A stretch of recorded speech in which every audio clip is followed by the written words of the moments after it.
early on, one of the earliest books that I felt a connection to was a Dr. Seuss book. It's called Happy Birthday to You. It's not one of his more popular ones. And it's about this little boy who gets picked up at the morning of his birthday by this birthday bird. And the whole book is just about like presents and stuff. You know, he gets presents, they have this giant party. And all of that was amazing. I loved that stuff when I was a kid.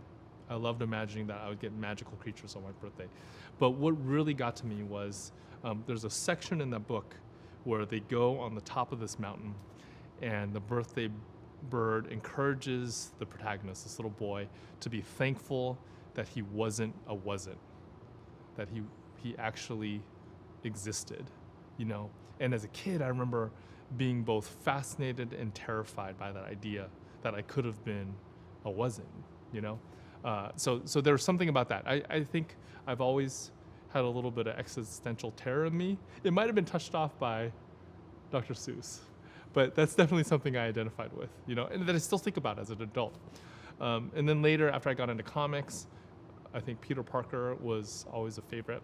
There's something about the fact that he's a nerd, and that in a lot of ways his life is really hard.